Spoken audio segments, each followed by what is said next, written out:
Good morning, I'm Fiona Sharkey, the Acting CEO of Women's Health East, and with my colleague Julie Kuhn, Acting CEO of Women with Disabilities Victoria, and on behalf of Adele Madorlo, Chair of the Women's Health Services Network, we're delighted to welcome you to the launch of the network's budget bid for the statewide expansion of the successful Margins to the Mainstream Prevention of Violence Against Women with Disabilities program.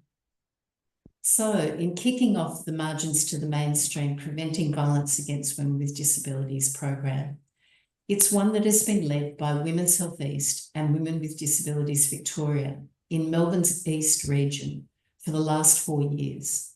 And we're proud to say it's been described as an exemplar of intersectional primary prevention.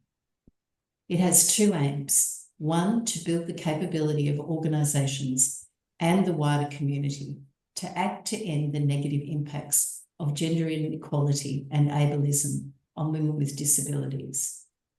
Secondly, to build the confidence, knowledge and agency of women with disability themselves as experts in shaping prevention efforts in those organisations and settings.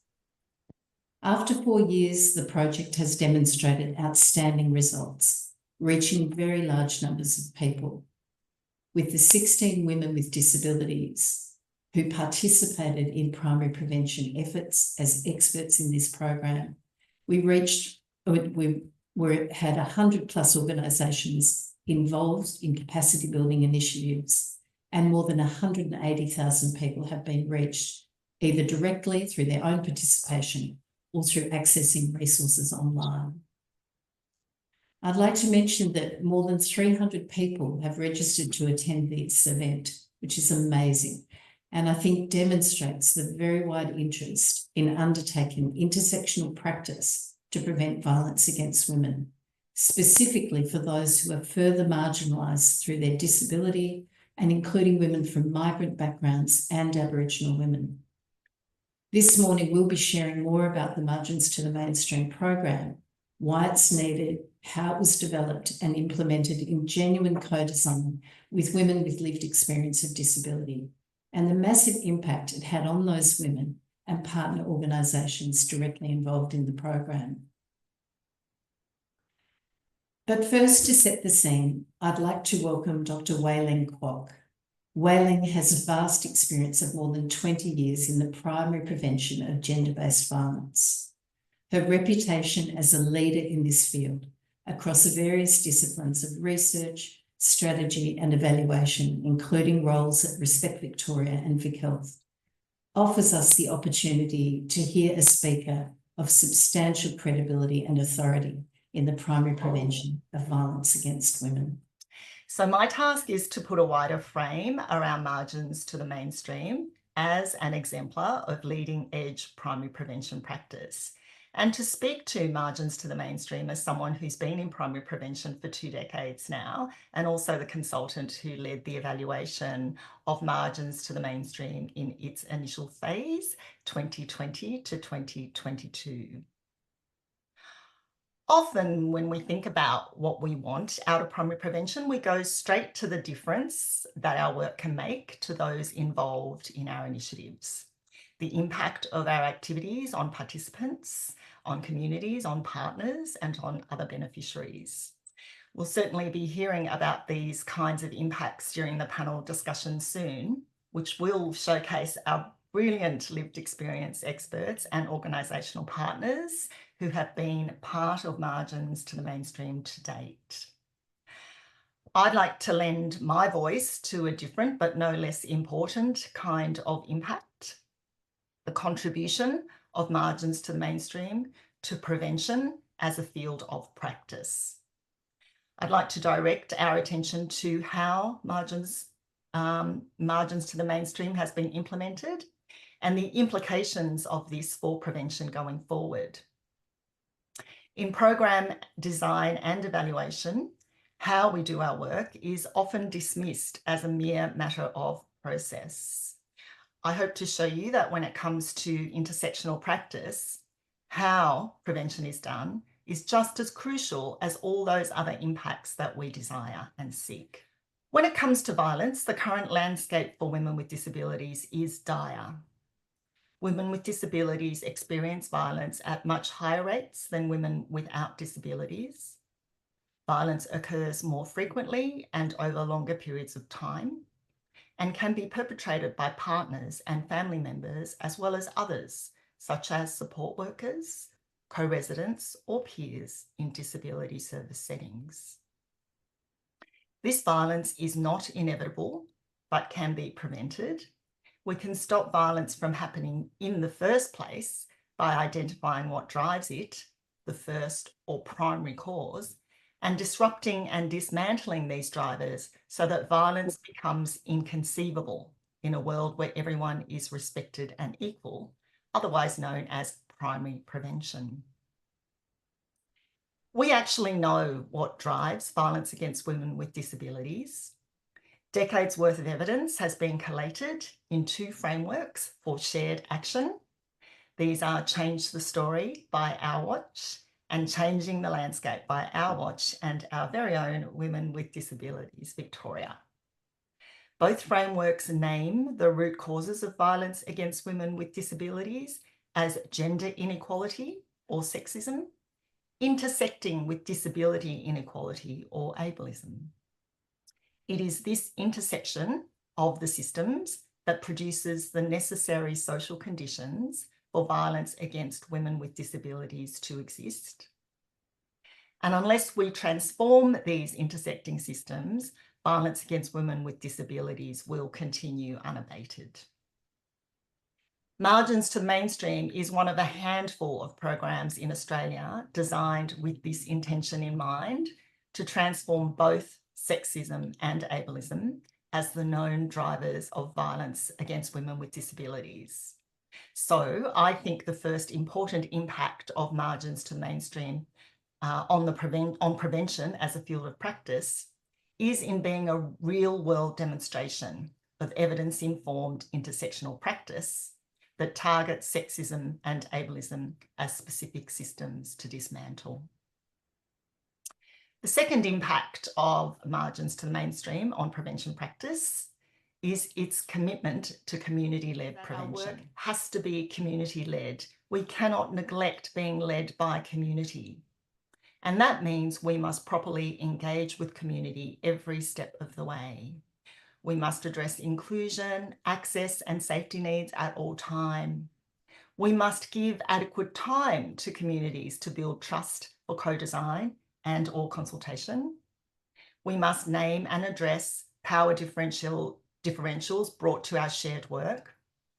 We must ensure community ownership of their contributions and never, never, never approach engagements as a transactional ticker box affair to meet some vague diversity requirement. We must centre, elevate and amplify voices from the community. We must be strengths-based, trauma-informed, and we must do all of this so that we don't inadvertently reproduce the systems of inequality we are seeking to subvert. First, do no harm. Margins to the Mainstream is all of these things, from the program's partnerships to its platforming of women as lived experience experts, from its co-design and consultation processes to its resource development and workforce capability building activity. In terms of impact on the field of practice, I think Margins to the Mainstream has set the highest standards in community-led prevention.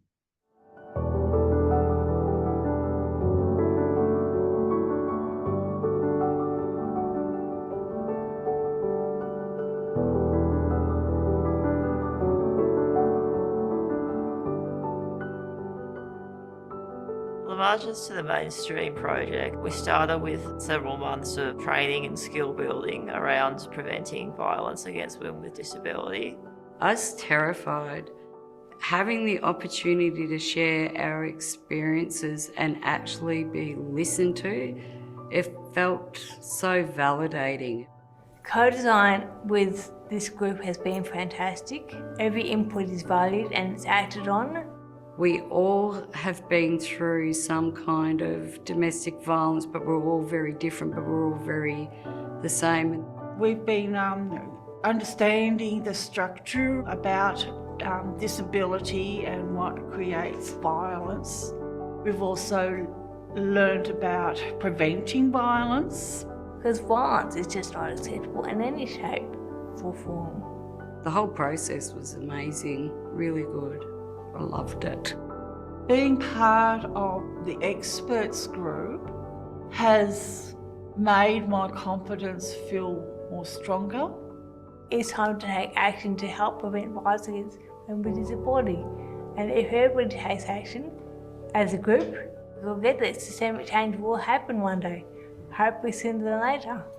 Although I can't always stand, my voice can stand for me. Imagine a whole group of women connected together, thriving instead of just surviving. Awesome. When we all stand up against ableism and sexism, the world becomes a much better place. So I'm now delighted to welcome Jacinta Parsons, host of our panel discussion today. Jacinta is a broadcaster, radio maker, writer and public speaker, a huge supporter of Women with Disabilities Victoria and a strong advocate for women with disabilities and chronic illness, and an ambassador for Crohn's and Colitis Australia. Welcome, Jacinta. So honoured. I believe so deeply in the work that we've been hearing about today. And again, my experience with the disability community brings me here today and brings me here with great honour. I'm here to welcome our panellists today. Jackie is an advocate with the Margins to the Mainstream project with Women's Health East. Julianne is a member of the Margins to the Mainstream Experts Group. And Andrea identifies as living with disability. David Towell is the Executive Lead Community Impact and Access for Access and Community for the Australian Health Promotions Association. Dr. Kelly Cassidy is the Workforce Diversity and Inclusion Lead, Organisational Development at E. Andrea, what difference Margins to the Mainstream has made in your life? Margins to the Mainstream impacted my life in many ways. I now have lifelong friendships and networks, which mean the world to me. These are women I have cried with, laughed with, and grown with, and I know will be there wherever needed. I have an increased knowledge of what violence against women with disability looks like now. I also know that violence against women can be and should always be prevented before it starts. I now have the knowledge and confidence to call out abuse and violence when I observe it. Jackie, I'd like to ask you the same question. What difference Margins to Mainstream made in your life? Thank you, Jacinta. Being in Margins to the Mainstream has been really important in my life. It was the first time for me to be involved in consultation, co-design and advocacy work. I developed my knowledge, skills and became more organised. As we did so many activities and presentations. In the experts group, we learned about the underlying causes or drivers of the violence and discrimination experienced by women with disabilities, and that this was able to be prevented. This really woke me up. I started to think differently about myself. Over a lot of my life, people had been unpleasant to me because of my learning difficulties. I always felt embarrassed and that I should try harder to fit in. Through M2M, I realised that I wasn't the problem. It's the sexist and ableist attitudes and behaviour of other people that needs to change. I felt safe to share my experiences and to hear what the other experts shared in the group. We all trusted each other. The support in the group encouraged us all to do more. How we worked together was so important. I felt more confident and assertive to speak up and ask for what I need to be able to participate in ways that suit me beyond margins to mainstream. Leanne, you join us as well as one of our experts, giving your insights into the difference that margins to mainstream made in your life. Yep. When I look back to when I first started with margins to the mainstream, to be honest, I didn't even know what I was getting myself into. And I didn't know what sort of journey I was about to embark on. I started cautiously with M2M, even being on Zoom was a new thing for me. I reflected on my lived experience in a caring environment with women who celebrated my differences and helped me work to my strengths. We encouraged and supported each other in doing new things. I started to feel empowered, hopeful, and smarter than I thought I was. Life hasn't been the same since I started. I discovered there's a place for me in this world. M2M helped me to grow and to become an advocate, as well as continuing with margins to the mainstream. I've been able to take up other opportunities, including as a lived experience advocate member of a committee with the Eastern Regional Family Violence Partnership.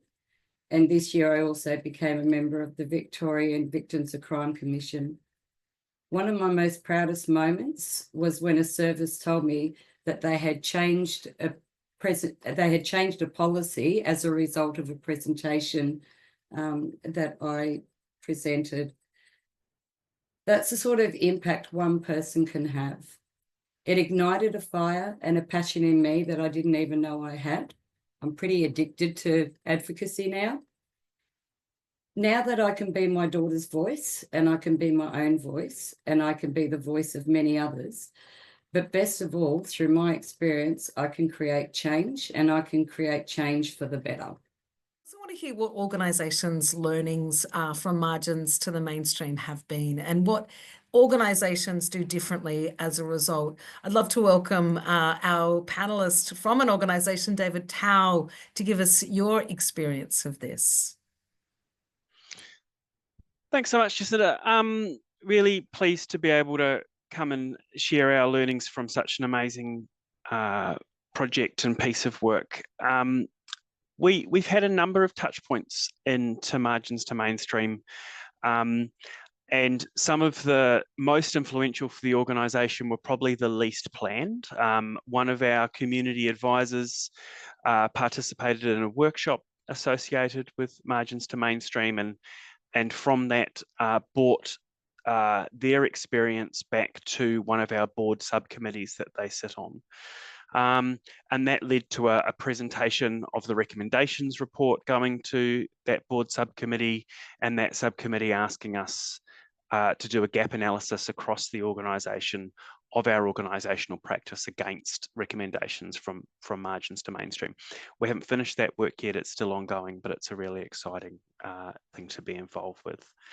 Our health promotion team were really grateful to work with the experts from margin to mainstream on some of their project work within early years settings, and I think I have the chance to chat to that a little bit more later. But it's certainly some key outcomes for us have been some of the feedback from the experts have changed our consent processes in our organisation, and we've updated some of our intake processes to make sure they're more accessible, entirely based on the advice received from the experts. Incredible impact. Dr. Kelly Cassidy, I'd like to ask you the same question around the impact of margins to mainstreams and how your organisation has adjusted or changed and does things differently as a result. Benefits to the organisation were transformational. At the most simplistic level, the experts provided a why as to why this work is important for all of us. And they demonstrated to our staff how the small decisions that they can make in their everyday work life can have such a major impact on women with disabilities and change lives. This awareness empowered our staff to know that their decisions can positively impact gender inequality and reduce ableism. We heard earlier, sexism and ableism, very clearly two key drivers of violence against women. In your view, I'll begin with you, David, how would a statewide expansion of this program help to address those drivers? And what benefits do you see for women, workplaces, and then communities more broadly?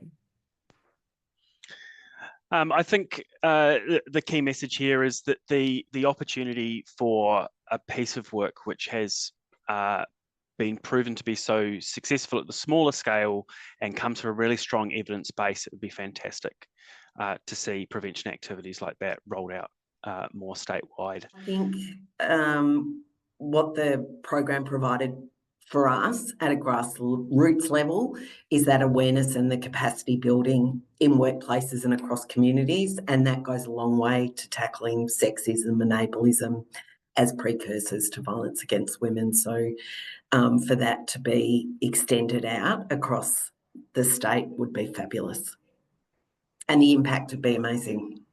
Preventing abuse and violence against women with disability will not only benefit the women themselves, but the ripple effect will be as important.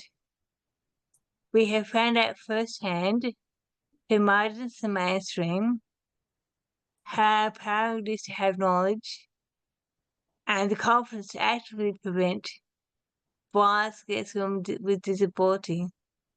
And imagine the difference it could make if all women who live with disability in the state of Victoria had access to the same toolkit we in margins and mainstream have had.